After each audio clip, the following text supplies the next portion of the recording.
But first of all, we're going to go in chronological order, pretty much. Not exactly chronological, but I kind of have them in a specific order, so we'll just go from there. Texas A&M made a short video about my Aggies. I love them, but I don't know. First of all, Zach, if you watched a little bit of this game, what was your commentary on both of these teams? Yeah, I have not been very big on Purdue this year. They kind of I didn't see anything out of the ordinary or anything I wasn't expecting from them in this game. I just don't think they. I mean, obviously they're a lot smaller. I mean, they play Trey Kaufman right at the 5 usually, and he's it's severely undersized 5. But to be fair, A&M is a team full of wings. They don't really have any centers. Although in this game, I think he's their tallest player, but Pharrell Payne, I think I'm saying his name right, if I remember. Yeah, he was fantastic, but he's not one of the usual suspects for them. So it's kind of I don't want to say a blip in the radar, but an unusual occurrence. We'll say that. But I think you've touched on A&M a lot, and I think I've said it before. They're just really they're very athletic, like super, super athletic. They're bouncy. Not a ton of basketball skill there. No. Outside of Wade Taylor, but Wade Taylor is kind of a shot chucker, if we're being honest. Yes. But they're really athletic. They crash the boards. They play really good defense.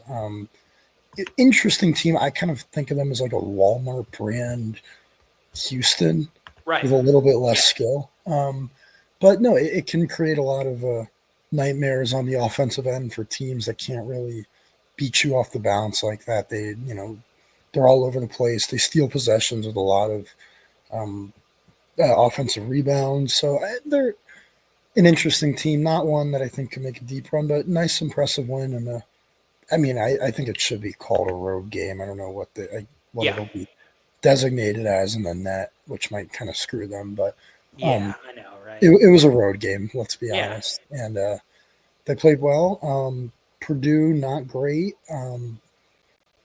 I think they scream like 5 seed. I don't know. It's just like what they feel like, and maybe a little overrated as a 5 seed, to be honest. But I think their past success will carry them. But yeah, not obviously some really good players, no doubt, but not the depth. And I think it was really just kind of an Edie thing last year, to be honest with you. But yeah, they struggle on the defensive end. Offensively, they're usually fine. But yeah, they are just not great at all defensively. So, and it's going to come back to bite them in a few of these games. They get behind big, not so much yesterday, but with Maryland and I'm sorry, not Maryland, with Penn State and Marquette, they fell behind big early, and they just don't have the offense. They do have a good enough offense, but not the defense to keep them at arm's length and to make those comebacks. So, yeah. I think you hit on everything. Just touch on a couple things that I noticed, because I ended up watching the majority of this game just because I was curious about both teams to watch them further.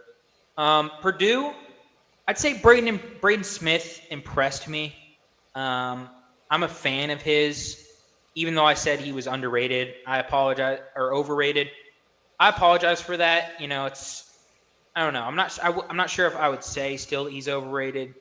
I will say, though, for as good as he is, does have some turnover issues and is not the best on defense. And I think that Purdue's biggest weakness played into Texas A&M's greatest strength. I agree with you that Texas A&M might not make a run to the national championship. May have been a little overboard on that. But I just do think that continuity is really good, and 9 out of 10 players in the rotation have been there for 3 years or more. And I think that leads to regular season success. Offensive rebounding was just the key in this game. Texas A&M just ended up they lost the turnover battle. They had some really stupid turnovers that led to Purdue buckets. They weren't good at stopping the Purdue offense, but they kind of just killed them on the glass. Guys like Solomon Washington and Pharrell Payne and Anderson Garcia, literally all they do is just crash the glass.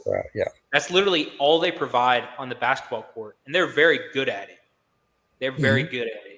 And Wade Taylor and Zurich Phelps kind of just chuck up shots, and they take a lot of bad shots, but I saw a little bit of an improvement there from Wade, especially. There were times where you could see he was about to chuck up a three, and